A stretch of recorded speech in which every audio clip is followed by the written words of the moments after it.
A very good morning dear students class 11th में आज हम पढ़ेंगे बैक्टीरिया में पोषण के बारे में। इससे पहले की क्लास में हमने जीवाणुओं के आवास प्रकृति के बारे में पढ़ा था तथा उसके बाद में हमने पढ़ा था कि जीवाणु होते हैं वह किस प्रकार के होते हैं, उनके कौन कौन से प्रकार हैं। आज की क्लास हम पढ़ेंगे जीवाणुओं में जो रिप्रोडक्शन है वो किस प्रकार से होता है तथा लास्ट टाइम हमने देख लिया था कि जीवाणु कोशिका की संरचना किस प्रकार की होती है। आज का ध्यान दीजिए, जीवाणु में पोषण किस प्रकार से होता है। तो ध्यान दें, जीवाणु होते हैं उसमें पोषण में अत्यधिक जटिलता पाई जाती है। यानी आप देखिए, जीवाणुओं के पोषण में सर्वाधिक जटिलता पाई जाती है। जीवाणुओं के पोषण की विधि में सर्वाधिक जटिलता पाई जाती है। यानी पोषण है वह सबसे अधिक जटिलता युक्त होता है, वह जीवाणुओं में होता है।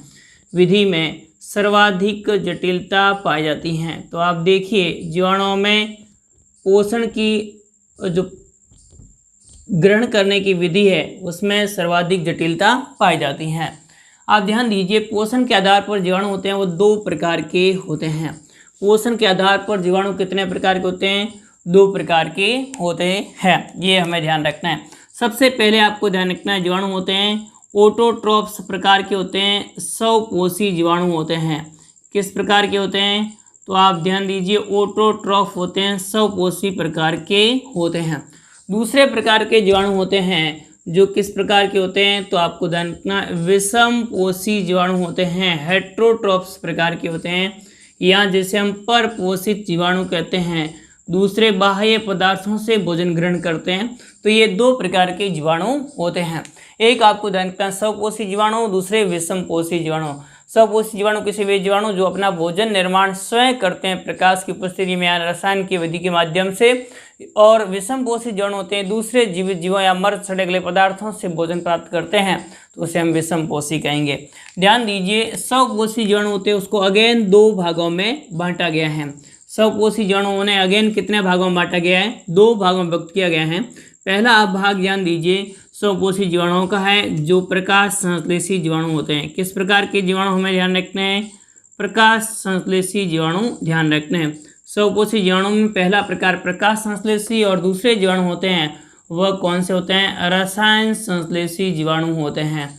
किस प्रकार के जीवाणु होंगे? रसायन संश्लेषी। और पहले कौन से प्रकार होंगे? प्रकाश संश्लेषी। प्रकाश संश्लेषी जीवाणु किसे कहते हैं? ये भोजन निर्माण में प्रकाशीय ऊर्जा का उपयोग करते हैं। यानी ये किस ऊर्जा का उपयोग करते हैं? प्रकाश ऊर्जा का उपयोग करते हैं। प्रकाश ऊर्जा का क्या करते हैं? भोजन संश्लेषण में उपयोग करते हैं, तो उन्हें प्रकाश संश्लेषी जीवाणु कहते हैं।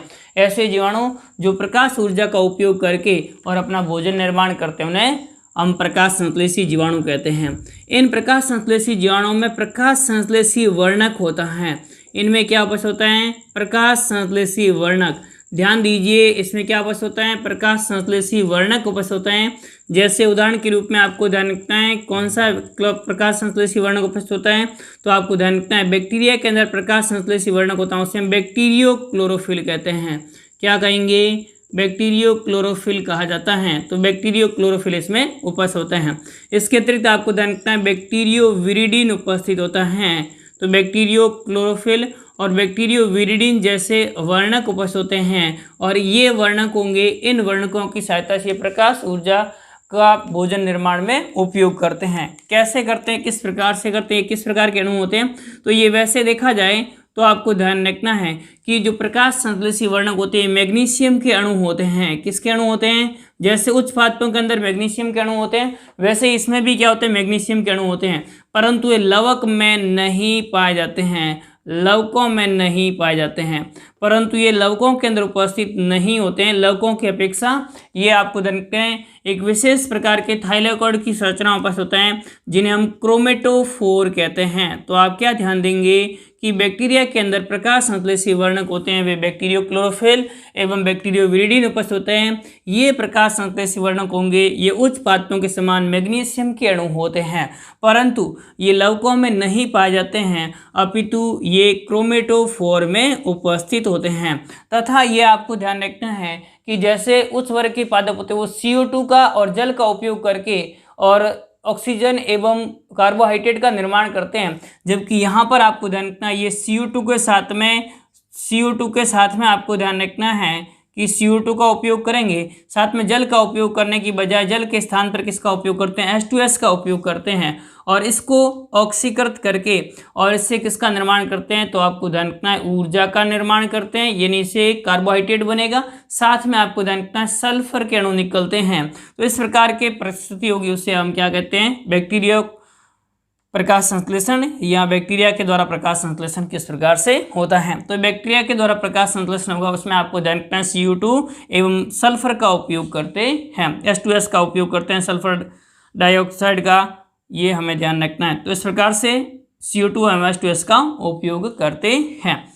इसके उदाहरण आपको कौन से ध्यान रखने हैं, जैसे कि पर्पल सल्फर बैक्टीरिया है, जैसे पर्पल सल्फर बैक्टीरिया में आप ध्यान रख सकते हैं कौन से हैं, और जो ग्रीन सल्फर बैक्टीरिया वो कौन से हैं, तो ये हमें ध्यान रखना है, एक तो ग्रीन सल्फर बैक्टीरिया और एक purple sulphur bacteria. Purple sulphur bacteria में आपको ध्यान रखना है क्रोमेशियम है, वह किस प्रकार का बैक्टीरिया है, पर्पल सल्फर बैक्टीरिया है। बैंगनी सल्फर जीवाणु हैं जो इस प्रकार के होते हैं। उसके अतिरिक्त आपको ध्यान रखना है ग्रीन सल्फर बैक्टीरिया, जिसमें आपको ध्यान रखना है क्लोरोबियम।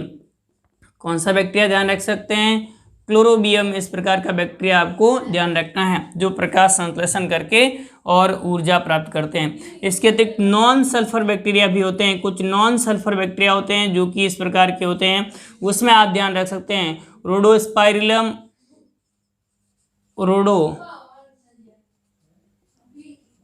रोडोस्पाइरिलम, और आपको क्या ध्यान रखना है रोडोस्यूडोमोनास। तो इस प्रकार के बैक्टीरिया रोडोस्पाइरिलम, रोडोस्यूडोमोनास होते हैं, ये भी किस प्रकार के प्रकाश संश्लेषी जीवाणु होते हैं। तो ये पहला प्रकार हमें ध्यान रखना है, कौन से जीवाणु, प्रकाश संश्लेषी जीवाणु जो कि अलग अलग विधि के माध्यम से भोजन ग्रहण करते हैं। दूसरा हमें ध्यान रखना है रसायन संश्लेषी जीवाणु, ये किस ऊर्जा का उपयोग करते हैं, तो आपको ध्यान रखना है ये प्रकाश ऊर्जा के स्थान पर रासायनिक ऊर्जा का उपयोग करते हैं। तो आपको ध्यान रखना है अप्रकाशीय यानी आपको ध्यान रखना अप्रकाश संश्लेषी स्वपोषी जीवाणु हैं। ये किस प्रकार के जीवाणु हैं, है तो स्वपोषी परंतु अप्रकाश संश्लेषी स्वपोषी जीवाणु होते हैं, यानी प्रकाश ऊर्जा के स्थान पर किसका उपयोग करते हैं, रासायनिक ऊर्जा का उपयोग करते हैं। प्रकाश ऊर्जा के स्थान पर किसका उपयोग करते हैं, तो आपको ध्यान रखना ये प्रकाश ऊर्जा के स्थान पर रासायनिक ऊर्जा का उपयोग करते हैं। तो ये भोजन निर्माण में प्रकाश ऊर्जा के स्थान पर रासायनिक ऊर्जा का उपयोग करते हैं। उदाहरण के रूप में आप ध्यान रख सकते हैं विभिन्न प्रकार के रसायनों का उपयोग करते हैं, जिसमें सबसे पहले आप ध्यान रख सकते हैं सल्फर जीवाणु। कौन से जीवाणु आपको ध्यान रखना है, सल्फर जीवाणु, या सल्फर जीवाणु को ही हम क्या कहते हैं, गंधक जीवाणु कहते हैं।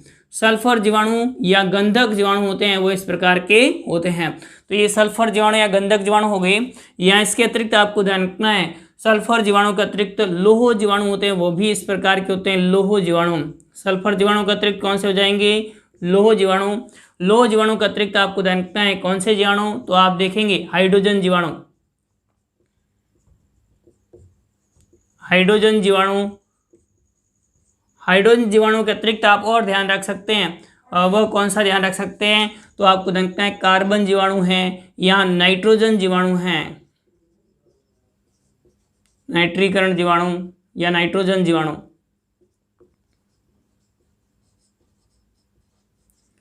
नाइट्रोजन जीवाणु या इसके अतिरिक्त आप कार्बन जीवाणु, और आप ध्यान देंगे मीथेन जीवाणु। और कौन से जीवाणु ध्यान रखने हैं, मीथेन जीवाणु। ये सारे अलग अलग रासायनिक पदार्थों का उपयोग करके और भोजन निर्माण का कार्य करते हैं।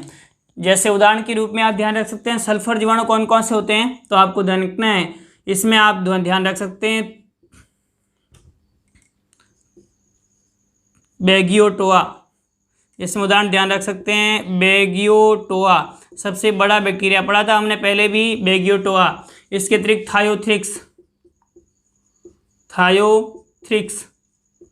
बेगियोटोआ, थायोथ्रिक्स, और आप ध्यान देंगे थायोबैसिलस, बेगियोटोआ, थायोथ्रिक्स, और कौन से बैक्टीरिया ध्यान रख सकते हैं, थायोबैसिलस बैक्टीरिया ध्यान रख सकते हैं।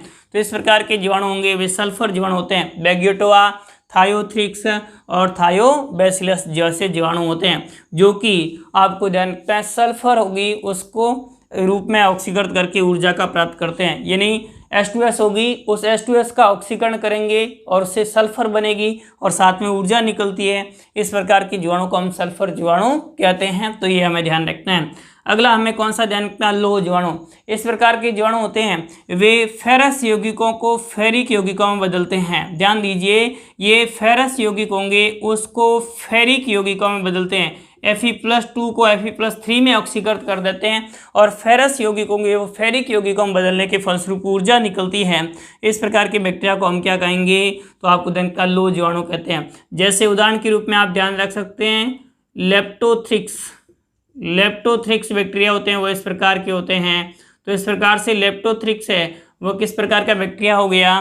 तो आपको ध्यान का लोह जीवाणु होते हैं। तो ये हमें ध्यान रखना है। लेप्टोथ्रिक्स हो गया ये, या फेरोबैसिलस हो गया, इस प्रकार के बैक्टीरिया होते हैं वो लोह जीवाणु होते हैं। तो फेरोबैसिलस और लेप्टोथ्रिक्स जैसे जीवाणु ये हमें ध्यान रखने हैं लोह जीवाणु होते हैं। फिर उसके बाद में अगला हाइड्रोजन जीवाणु। ये जीवाणु होते हैं वे आणविक हाइड्रोजन होगी जो H2 के रूप में उपस्थित होते हैं, उस आणविक हाइड्रोजन को जल में ऑक्सीकृत करके ऊर्जा प्राप्त करते हैं। तो इस प्रकार के बैक्टीरिया होगी उसे हम क्या कहेंगे? हाइड्रोजन जीवाणु कहते हैं। तो इस प्रकार के जीवाणु जो आणविक हाइड्रोजन होती है उस आणविक हाइड्रोजन को परिवर्तित करके और इस प्रकार ऊर्जा का निर्माण करते हैं, तो उसे हम ध्यान रखना है। कौन से जीवाणु हो जाएंगे? हाइड्रोजन जीवाणु। और उसके आधार ध्यान रख सकते हैं बैसिलस पेंटाट्रोपस। ये बैक्टीरिया आपको ध्यान रखना है, वो कौन से बैक्टीरिया हो जाएंगे?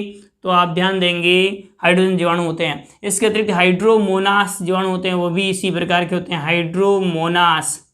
हाइड्रोमोनास एवं बैसिलस पेंटाट्रोपस बैक्टीरिया है वो हाइड्रोजन जीवाणु होते हैं। फिर उसके बाद में अगला हमें ध्यान रखना है नाइट्रोजन जीवाणु। इसमें कौन कौन से उदाहरण ध्यान रख सकते हैं? तो इसमें आप ध्यान देंगे कि नाइट्रोजन युक्त होंगे उनको ये परिवर्तित करते हैं। उसमें आपको उदाहरण ध्यान रखने हैं नाइट्रोसोमोनास बैक्टीरिया। कौन सा ध्यान रखना है आपको? नाइट्रोसोमोनास। इसके अतिरिक्त नाइट्रोकोकस ये बैक्टीरिया होंगे, नाइट्रोमोनास और नाइट्रोकोकस ये जीवाणु होते हैं, वे अमोनिया को नाइट्राइट में बदलते हैं और ऊर्जा प्राप्त करते हैं। तथा नाइट्रोबैक्टर जीवाणु होता है, नाइट्रोबैक्टर जीवाणु, यह नाइट्रोबैक्टर जीवाणु होगा वह आपको ध्यान रखना है नाइट्राइट को नाइट्रेट के रूप में परिवर्तित करते हैं और जिसके फलस्वरूप ऊर्जा निकलती है उस ऊर्जा का उपयोग करते हैं। तो ये जीवाणु कैसे होंगे? नाइट्रोजन जीवाणु होते हैं। तो ये हमें ध्यान रखना है। उसके बाद में आप कार्बन जीवाणु। ये जीवाणु होते हैं, ये CO कार्बन मोनोऑक्साइड को CO2 में ऑक्सीकृत करके और ऊर्जा प्राप्त करते हैं। इस प्रकार के जीवाणु को हम क्या कहेंगे? कार्बन जीवाणु कहते हैं। इसका उदाहरण ध्यान रख सकते हैं बैसिलस कार्बोफिलस। कौन से जीवाणु आप ध्यान रख सकते हैं? बैसिलस कार्बोफिलस जीवाणु। बैसिलस कार्बोफिलस नामक जीवाणु हैं। ये जीवाणु आपको क्या ध्यान रखना है? ये जीवाणु होंगे, इनके द्वारा जो CO है उसको CO2 में ऑक्सीकृत करके और ऊर्जा प्राप्ति की जाती है। तो बैसिलस कार्बोफिलस या ओलिगोकार्बोफिलस आप ध्यान रख सकते हैं। बैसिलस ओलिगोकार्बोफिलस नामक जीवाणु हैं। यह जीवाणु कार्बन जीवाणु होते हैं। तो यह एक उदाहरण और ध्यान रख सकते हैं। फिर उसके बाद में नेक्स्ट अगला हमें ध्यान रखना है कौन से जीवाणु? तो मीथेन जीवाणु। इस प्रकार के जीवाणु होते हैं वो दलदल में उपस्थित होते हैं, जैसे मिथेनोकोकस ये बैक्टीरिया होंगे। ये मीथेन को आपको ध्यान रखना है CO2 के रूप में ऑक्सीकृत करके और ऊर्जा की प्राप्ति करते हैं। तो ये सारे जीवाणु हैं जिन्हें हम क्या कहते हैं? रसायन संश्लेषी जीवाणु कहा जाता है। फिर उसके बाद में अगला हमें ध्यान रखना है नेक्स्ट, और कौन सा जीवाणु ध्यान रखना है? विषमपोषी जीवाणु। ये जीवाणु होते हैं, ये जीवाणु दूसरे जीवित जीवों या मर सड़े गले पदार्थों से भोजन प्राप्त करते हैं। इन जीवाणुओं को हम क्या कहेंगे? विषमपोषी जीवाणु कहा जाता है। उसमें सबसे पहले आपको ध्यान रखना मृतजीवी या मृतपोषी। मृतजीवी या कौन से जीवाणु हमें ध्यान रखना है? मृतपोषी जीवाणु। ये जीवाणु मृत सड़े गले पदार्थों से ऊर्जा प्राप्त करते हैं, उन्हें हम क्या कहेंगे? मृतजीवी कहा जाता है। उदाहरण के रूप में आप ध्यान रखेंगे क्लोस्ट्रीडियम। कौन सा जीवाणु आपको ध्यान रखना है? क्लोस्ट्रीडियम क्लोस्ट्रीडियम बैक्टीरिया है, बोटुलिनम, क्लोस्ट्रीडियम, ये हमें ध्यान रखना है।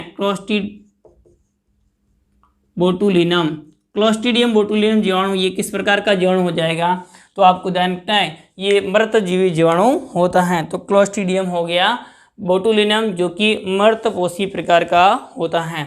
इसके अतिरिक्त आप और ध्यान देंगे तो आपको ध्यान रखना है स्यूडोमोनास जो कि फैकल्टेटिव प्रकार का होता है, मृतजीवी प्रकार का होता है। तो स्यूडोमोनास हो गया, ये परजीवी के रूप में भी उपस्थित होता है और मुख्य रूप से मृतजीवी के रूप में उपस्थित होता है। तो क्लोस्ट्रीडियम बोटुलिनम हो गया। इसके अतिरिक्त आपको ध्यान रखना bacillus vulgaris, bacillus vulgaris, bacillus vulgaris, bacillus mycoides, bacillus ramosus, इस प्रकार के बैक्टीरिया, ये सारे बैक्टीरिया किस प्रकार के होंगे, मृतजीवी प्रकार के होते हैं। तो उदाहरण ध्यान रख सकते हैं clostridium botulinum, bacillus vulgaris, bacillus mycoides, bacillus ramosus, pseudomonas इत्यादि बैक्टीरिया होते हैं वो मृतजीवी प्रकार के होते हैं। तो पहला प्रकार आपको ध्यान रखना है मृतजीवी जो परपोषी प्रकार का है। दूसरा परपोषी प्रकार की आपको ध्यान रखना है जिसमें आप ध्यान रख सकते हैं सहजीवी, सहजीवी इस प्रकार के बैक्टीरिया होते हैं, यह दूसरे जीवित जीवों के साथ में या तो पादपों के साथ में या जंतुओं के साथ में रहते हैं तथा परस्पर दोनों एक दूसरे से लाभ प्राप्त करते हैं। इस प्रकार के जीवाणु को हम क्या कहेंगे, सहजीवी जीवाणु कहते हैं। और सहजीवी जीवाणु का उदाहरण या एग्जाम्पल्स कौन सा ध्यान रखना है, तो आप ध्यान देंगे इसका उदाहरण है वो सबसे जाना पहचान उदाहरण है जिसे हम राइजोबियम जीवाणु कहते हैं। क्या कहेंगे, राइजोबियम जीवाणु। यह राइजोबियम जीवाणु होता है, यह लेग्यूम पादपों में यानी दालें वगैरह होती हैं उनके अंदर राइजोबियम जीवाणु होता है। वह गांठें या ग्रंथियों का निर्माण करता है और उस ग्रंथियों के अंदर उपस्थित रह करके नाइट्रोजन स्थिरीकरण का कार्य करता है जो कि पादपों के लिए लाभदायक होती हैं, बदले में पादपों से भोजन प्राप्त करता है। तो इस प्रकार के जीवाणु होंगे उन्हें हम क्या कहेंगे, सहजीवी जीवाणु कहते हैं। उदाहरण ध्यान रख सकते हैं राइजोबियम जीवाणु जो कि लेग्यूम पादपों में उपस्थित होता है। तो यह सहजीवी प्रकार हो गया।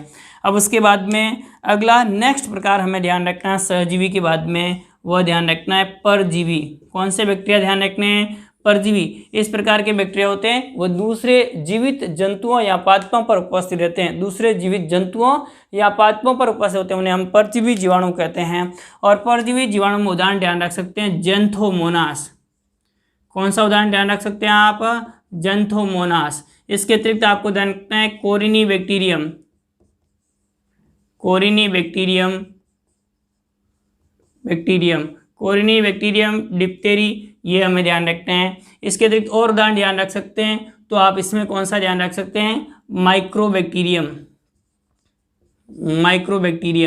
तो ये माइक्रोबैक्टीरियम डिप्थेरिया रोग उत्पन्न करता है। तो ये अधिकांश जीवाणु होते हैं, ये जीवाणु कैसे होते हैं, रोगजनक होते हैं। इन जीवाणु को हम क्या कहेंगे, परजीवी जीवाणु कहते हैं। तो यह हमें ध्यान रखना है जीवाणुओं में पोषण किस प्रकार से होता है, पोषण की विधियों के बारे में। सबसे पहले एक बार क्विक रिवीजन कर लीजिए कि जीवाणु होते हैं उनमें पोषण की विधि में सर्वाधिक जटिलता पाई जाती है। पोषण के आधार पर जीवाणु दो प्रकार के होते हैं, स्वपोषी और दूसरे विषमपोषी या परपोषी प्रकार के। स्वपोषी जीवाणु होते हैं ये अगेन दो प्रकार के, प्रकाश संश्लेषी एवं रसायन संश्लेषी। प्रकाश संश्लेषी जीवाणु ये प्रकाश ऊर्जा का उपयोग करके ऊर्जा का निर्माण करते हैं। ये प्रकाश संश्लेषी वर्णक इनमें कौन कौन से बैक्टीरियो क्लोरोफिल, बैक्टीरियोविरिडिन या क्लोरोबियम क्लोरोफिल उपस्थित होता है। ये प्रकाश संश्लेषी वर्णक होंगे वो उच्च पादपों के प्रकाश संश्लेषी वर्णकों के समान मैग्नीशियम के अणु होते हैं, परंतु लवकों में नहीं पाए जाते हैं। लवकों की अपेक्षा ये क्रोमेटोफोर में उपस्थित होते हैं। ये जीवाणु होंगे उच्च पादपों के समान CO2 एवं आपको ध्यान रखना जल की अपेक्षा H2S का उपयोग करते हैं और CO2 और H2S का उपयोग करके और कार्बोहाइड्रेट का निर्माण करते हैं और साथ में सल्फर यौगिक बनता है। जबकि उच्च पादपों में क्या बनता है, ऑक्सीजन बनती है। यहाँ ऑक्सीजन नहीं बनती है, क्या बनता है, गंधक बनती है, सल्फर बनती है। उदाहरण purple sulphur bacteria, green sulphur bacteria और नॉन सल्फर बैक्टीरिया जैसे रोडोस्पाइरलम, रोडोस्यूडोमोनास, क्रोमेशियम और क्लोरोबियम बैक्टीरिया है वो प्रकाश संश्लेषी होते हैं। फिर उसके बाद में रसायन संश्लेषी, ये अप्रकाश संश्लेषी स्वपोषी जीवाणु होते हैं जो कि प्रकाश ऊर्जा के स्थान पर रासायनिक ऊर्जा का उपयोग करके भोजन निर्माण करते हैं। ये जीवाणु होंगे, ये जीवाणु विभिन्न प्रकार के रासायनिक पदार्थों के उपयोग के आधार पर निम्न प्रकार के होते हैं। सल्फर जीवाणु या गंधक जीवाणु, ये जीवाणु होंगे ये आपको H2S को उपयोग करके और इसको सल्फर में ऑक्सीकृत करते हैं, जिससे ऊर्जा निकलती है, उस ऊर्जा का उपयोग भोजन में करते हैं। बैगियोटोवा, थायोथ्रिक्स, थायोबैसिलस इसके उदाहरण हैं। फिर लोह जीवाणु, ये जीवाणु फेरस यौगिकों को फेरिक यौगिकों में बदल करके और ऊर्जा प्राप्त करते हैं, जैसे लेप्टोथ्रिक्स या थायो जो है लेप्टोथ्रिक्स हो गया, या आपको ध्यान रखना है फेरोबैसिलस बैक्टीरिया हो गया, वो लोह जीवाणु होते हैं। हाइड्रोजन जीवाणु, ये जीवाणु होंगे, ये आपको आणविक हाइड्रोजन को जल में ऑक्सीकृत करके ऊर्जा प्राप्त करते हैं, जैसे बैसिलस पेंटाट्रोपस इस प्रकार का जीवाणु, हाइड्रोमोनास इस प्रकार का जीवाणु होता है। फिर नाइट्रोजन जीवाणु, ये जीवाणु होंगे, ये नाइट्रोजन यौगिकों को परिवर्तित करके और ऊर्जा प्राप्त करते हैं, जैसे कि अमोनिया होगी, उस अमोनिया को नाइट्राइट के रूप में परिवर्तित करते हैं नाइट्रोसोमोनास और नाइट्रोकोकस बैक्टीरिया, तथा इस नाइट्राइट को नाइट्रेट के रूप में परिवर्तित करता है वो नाइट्रोबैक्टर करता है, तो ये हमें ध्यान रखना है। फिर कार्बन जीवाणु, ये जीवाणु होंगे, ये CO कार्बन मोनोऑक्साइड को CO2 के रूप में परिवर्तित करके ऊर्जा प्राप्त करते हैं, बैसिलस ओलिगोकार्बोफिलस इसका उदाहरण है। फिर मिथेन जीवाणु, ये जीवाणु होंगे, ये दलदल में उपस्थित जो CO2 की उसको मिथेन के रूप में परिवर्तित करते हैं, जैसे मिथेनोकोकस है, मिथेनोबैक्टीरियम है, वो इस प्रकार के जीवाणु होते हैं। फिर विषमपोषी या परपोषी जीवाणु, ये 3 प्रकार के होते हैं, मर्दजीवी या परपोषी के रूप में मर्दपोषी होते हैं, या सजीवी या परजीवी होते हैं। मर्दजीवी जीवाणु होंगे वो क्लोस्ट्रीडियम बोटुलिनम, स्यूडोमोनास और बैसिलस, ये जीवाणु मर्द सड़े गले पदार्थों से भोजन प्राप्त करते हैं। सजीवी जीवाणु दूसरे जीवित जंतु या पादपों के साथ में रहते हैं तथा दोनों परस्पर एक दूसरे लाभ प्राप्त करते हैं, जैसे राइजोबियम जीवाणु जो कि लेग्यूम पादपों के साथ में रह करके नाइट्रोजन स्थिरीकरण करता है, बदले में भोजन प्राप्त करता है।